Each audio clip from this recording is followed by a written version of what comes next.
Emotions and expressions. We feel it, we see it, we experience it. Some of us even understand it. But how many of us can really capture it, portray it, and present it to someone else so that we can share our experiences with them? Well, today we are here to discuss these matters, of course, with a person who can do just that. Hello there and welcome to our show, Jayantha Silva. Jayantha, this is the opening of your second gallery here in Sri Lanka. You've been an artist for as long as you remember. Yeah. And if I ask you, what really sort of an experience can the people who come to this gallery get? What sort of experiences await them here? Well, I am really more into the portrait and figurative art. So, by using those portraits and figurative art, those systems, I have depicted a lot of religious subjects, and then also I have some scenic thing that is about 100 years ago what Sri Lanka looked like, and probably that's the kind of thing that a lot of people will be able to experience, and maybe most of the thing, these at least 90% of my paintings are through imagination, and I try to get it very much more lifelike.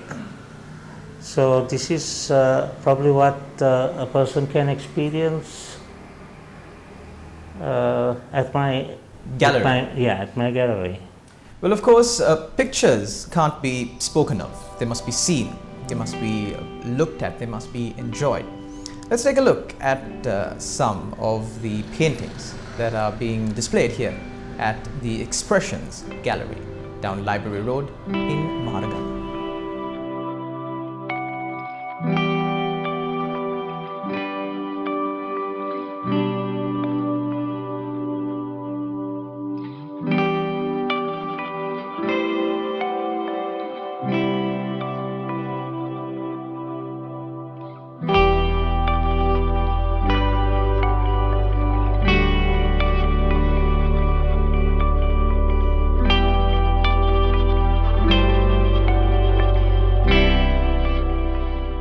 Jayantha, this is a very prominent picture. It's a famous picture, at least to say the least. It's a picture of Mary Magdalene cleaning the feet of Jesus Christ. So how did you come across this picture, and what really inspired you to draw this? Well, the inspiration was really, it was a commission that I got from a Christian organization, right, who does publicity on Christianity. And they went through internet and found me, and then they offered me a fairly good amount of money just for the digital photograph. And they told me that I can keep the painting and sell it elsewhere if I want. So I thought that was a very, very good offer, and in fact they got what you call agreements signed by me also. So that's mainly the inspiration. So how long did it take for you to really get through this picture? This was during the what you call curfew time that I did it. One of the first paintings I did. Probably took me a bit of time because it took me about 2 months. Okay. Yeah. So moving through quickly some of these other paintings, what really are these? I mean, clearly it's a picture of a horse, but is there any special story behind them? No story. It's just that I haven't done much animal pictures. And this is urban kitchen, and this is also something like a flutist, and that depicts a girl a little girl in a cane field. And this is one of the like historical Sri Lankan women who were called the Rodias. And the Rodias really, for people who don't know, but of course tourists, foreigners, they know it quite well. Quite well. Yeah, and it's about a king's. So this is the story behind how the Rodi right. Yeah. people Yeah. came to be. Yeah, it's king's daughter who eloped. It's one story. Eloped with the gardener, supposed to be a Vedda, and the king disowned his daughter and then made it into a caste. And All of their descendants. All of their descendants. They were called Rodis, Rodias or whatever. And all the countrymen were asked not to entertain them, not to give them any jobs. And not only that, the girls up till about 18 years, they were not allowed to wear anything above their waist. Right. Right. And so this was one of the lowest castes in Sri Lanka back when it the is caste the lowest system. caste, yeah, the untouchables. Yeah. So this picture, when I walked in, it looked familiar, but I really couldn't put my finger on where this was. Where is this place? This is the technical college where you get in between Maharagama and Peta. Right. This also over 100 years ago. But if And you probably the reason why I really couldn't identify it is because this area is now full of trees and correct, yeah. it's covered. Yeah. This is really what it looked like. But if you look at the building, if you go there and look at the building, It's the same. it hasn't changed much. So also another elaborate painting, if I may say, is this one. What's the story behind this? Where is this place? This in Port. Okay. Port. This is the Colombo Apothecary building. And away from that you get the Millers and the Cargills. And yeah, this of course is a commissioned drawing which I have already sold. This picture really caught my eye. What's yeah. the story behind that? This is of course a normal picture, like, you know, I call it carving spoon. Right. That is, it's famous, you know, with the king coconut. Before they used it. When you traditionally go to a small shop, they cut off the top bit and then that is the spoon. That's a spoon. Right. Yeah. Right. So also moving on to some pictures here, there's a beautiful portrait of a little girl. Yes. Who is smiling. I believe this is from from one of your previous galleries. Yes. Yes. Actually, this is I did a series of paintings called Smiles of Sri Lanka. Right. And this is one of them. And actually, I was commercially I was able to sell quite a lot of because people bought not one painting. When it comes to Smiles of Sri Lanka, they bought at least 2 or 3 at a time. And my idea behind is, you know, the Sri Lankan smile is it's like unlike any other country. One of a kind. It's one of a kind. I have been to several countries, but I don't see that smile Anywhere else. Anywhere else, yeah. Also, yes. Yeah. This picture. What's the story behind that? This is actually the Colombo, the town hall. This was the original town hall which was in Peta. That white color building is the town hall. It's still there. Right. But this is not the town hall that we acknowledge now when we say town hall. Yeah. Right. In fact, on the internet I got this picture. In the internet they call it the new town hall. The new town hall. Yeah. So that's what it was. Back in the day. Yeah. Right. So moving on to some other pictures. Of course, you said that many of these pictures are images that pop up in your head, and you just bring it to life. Yeah. Certain is this? Yeah. No. This is. You know, I have, I should say that I have a sort of a photographic memory. Right, right. Now, this is the two children I went to, what do you call, A church. a church. It was a church. You saw these. So Yeah. these are two very real people. Yeah. So they were selling something on. I just looked at them and Right. it stayed on in my mind. Right. And that's another picture which I went to Matale to. I was on my way to Knuckles, and this man was selling this beetle. Right. So what I would say, even if you go to Matale town, you'll be able, today, you'll be able to recognize him. In other words, my photographic memory is so good. Right. So this man is right now there in Marthaman. Yeah. Also, these two children, you will be able to See them if we go to this place that you were. yeah, correct. Because these are portraits of very real people. Yeah. Jayantha, you have a very close connection to this picture. You wanted us to show this picture.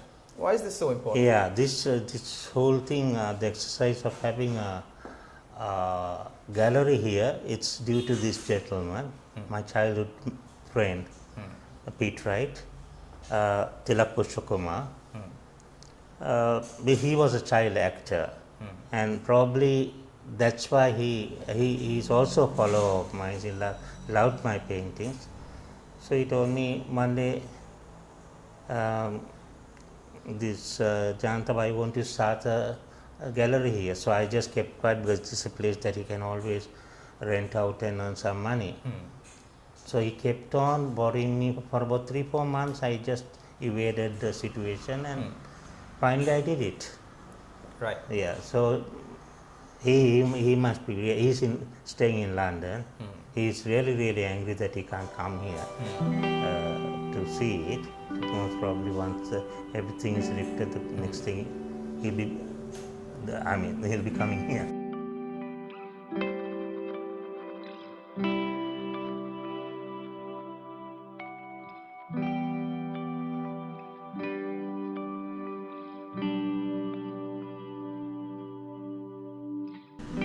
Jayantha, would I be wrong to say that this is quite a weird time to open up a new gallery? Because of course we're in the midst of the COVID-19 pandemic.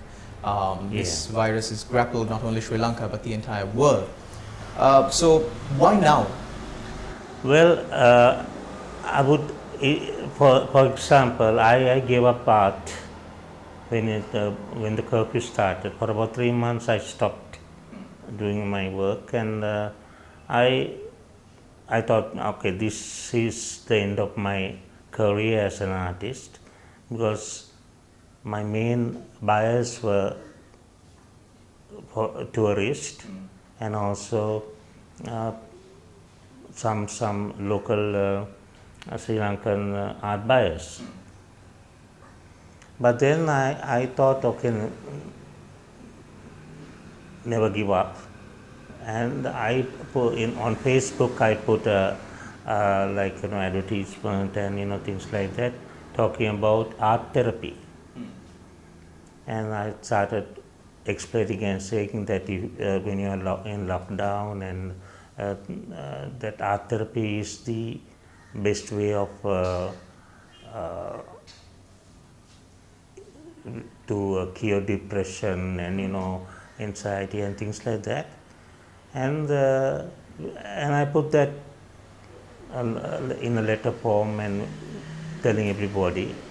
But funnily, what happened was it affected me, right? I started telling people you should have paintings and things like that, and mornings you should go looking at your paintings, and that which is actually true.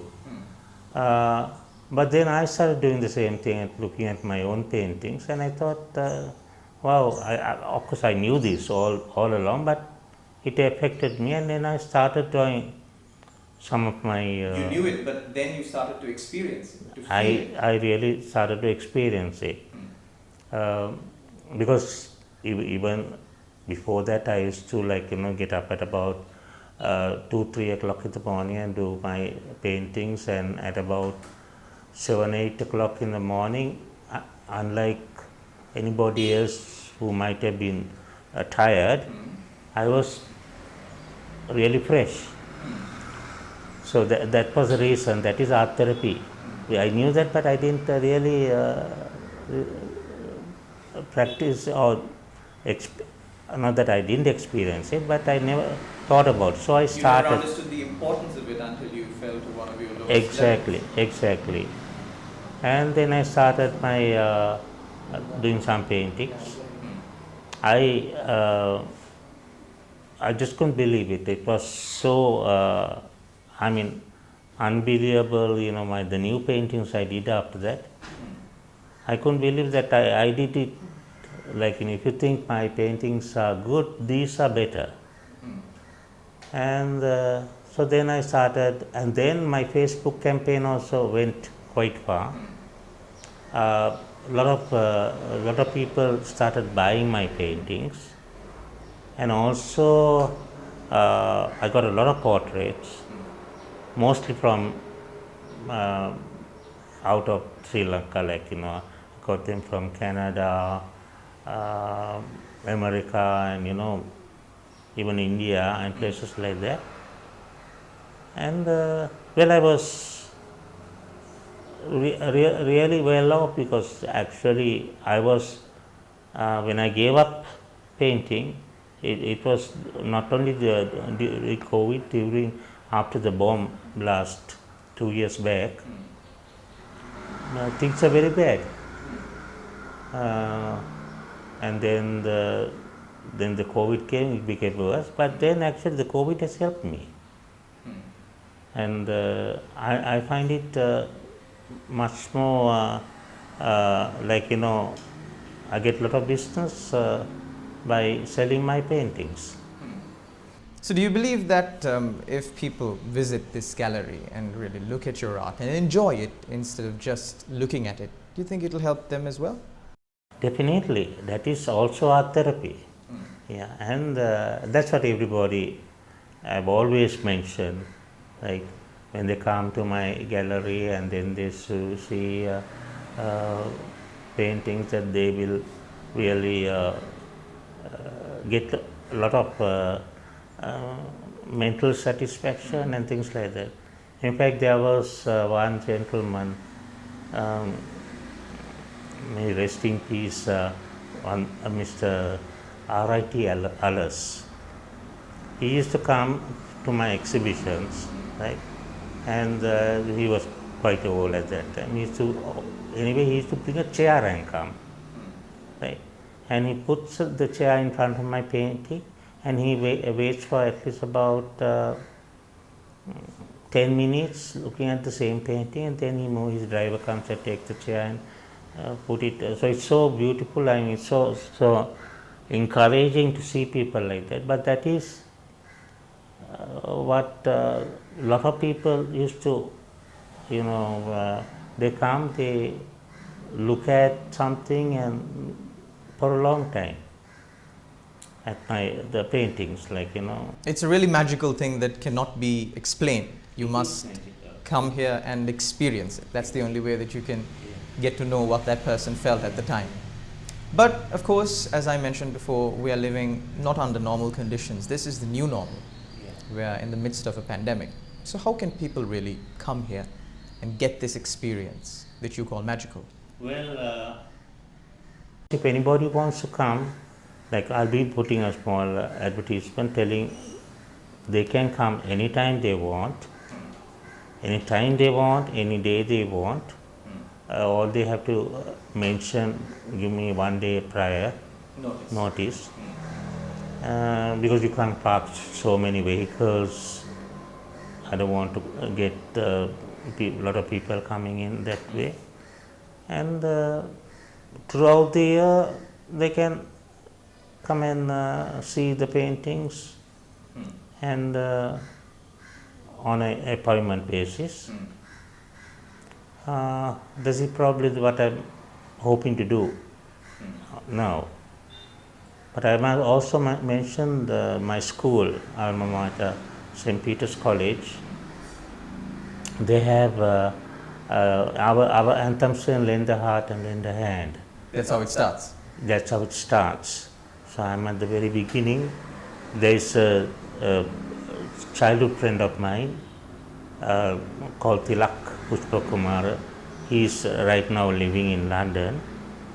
He is a very big example because he has given this place, this gallery, the space for it at no cost for me to do a exhibition.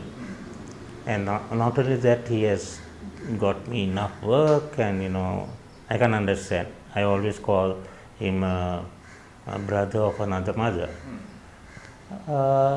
So I should mention him, and that is mainly why I want my schoolmates, and most of my buyers also have been out of the country. Most of them also have been Peterites. And of course, Facebook has helped me a lot. It's more or less. So, well, you need to come here and look at these paintings and experience them, feel them, if you are in need of art therapy and if you want to feel this magical feeling that Jayantha Silva just mentioned a short while ago.